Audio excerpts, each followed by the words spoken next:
வணக்கம். மக்கள் அரசாங்கத்தினுடைய வணக்கம். இப்போ நான் சொன்ன மாநிலத்தினுடைய முதல்வர், நாட்டினுடைய பிரதமர், இவங்கள நிறைய இடத்துல அவமானப்படுத்த போகிறாங்க, அசிங்கப்படுத்த போகிறாங்க, கார்ட்டூனில் போட்டு அசிங்கப்படுத்துகிறாங்க. இது எனக்கு ரொம்ப மன வருத்தத்தை கொடுக்குது. ஏன்னா ஒரு மாநிலத்தினுடைய முதல்வருங்கிறது ஒரு அம்மா ஸ்தானத்தில் இருக்கிறவங்க. அவங்கள அவமானப்படுத்தும் போது உங்கள் அம்மாவை அவமானப்படுத்தினா நீங்கள் சும்மா இருப்பீங்களா? கோவம் வராது. அது போல் தான் வரணும். ஆனால் அந்த கட்சியை சார்ந்தவங்களுக்கு மட்டும்தான் அந்த கோவம் வருது. மற்றவங்களுக்கு யாருக்கும் கோவம் வருது. தமிழ் மக்கள் யாருக்கும் அந்த கோவம் வரல.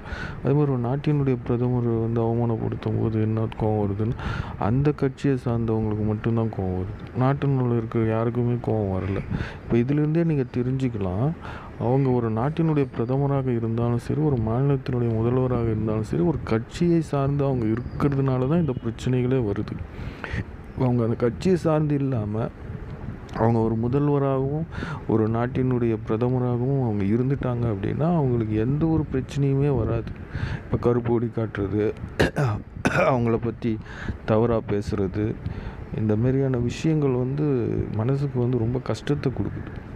ஒரு அப்பாவை பற்றி ஒரு அம்மாவை பற்றி தப்பாக பேசுனா நம்மளுக்கு எவ்வளோ கோவம் வரணுமோ அந்த கோவம் நமக்கு வரணும்.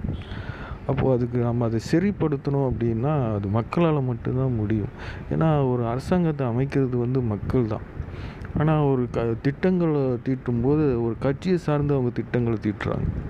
சும்மா எதிர்க்கட்சி அப்படின்னு கூப்பிட்டு பேசுகிறாங்களே ஒழிய அந்த எதிர்க்கட்சிகளுக்கு என்ன சப்போர்ட் கொடுக்குறாங்க அப்படின்னு தெரியும். எந்த கட்சியானாலும் அந்த கட்சியை சார்ந்து தான் அவங்க பேசுகிறாங்க.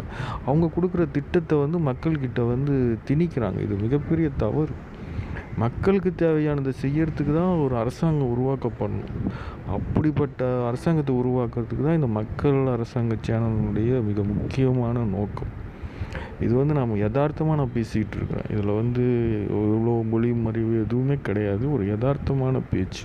இந்த யதார்த்தமான பேச்சுக்குள்ளே நீங்கள் வரணும். நீங்கள் எல்லோரும் இதுக்குள்ளே வரணும். நீங்கள் எல்லோரும் இதை பற்றி பேசணும். எனக்கு இதில் வியூ பார்க்குறதோ இல்லை அது பார்க்குறதோ அது முக்கியம் கிடையாது. உங்கள் மனதில் வியூ பாருங்கள். ஒவ்வொரு மனதிலையும் ஒவ்வொரு தமிழ் மனிதனுடைய மனதிலையும் வியூவாக இது மாறணும். அவங்க மனதில் இது வைரல் ஆகணும். நிறைய பேர்கிட்ட இது போய் சேரணும்.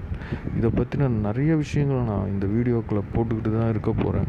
ஸோ இது எவ்வளோ தூரம் பாப்புலர் ஆகுது, இது எவ்வளோ தூரம் பப்ளிசிட்டி ஆகுது, அது எனக்கு முக்கியம் கிடையாது.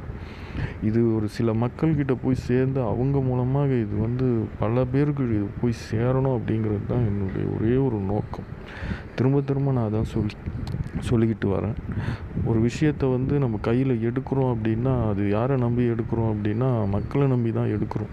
இன்றைக்கி யூடியூப் சேனல் மற்ற எல்லாமே அப்படி தான் போய்கிட்டு இருக்கு. அதனால் இதை பற்றி நீங்களே யோசிங்க.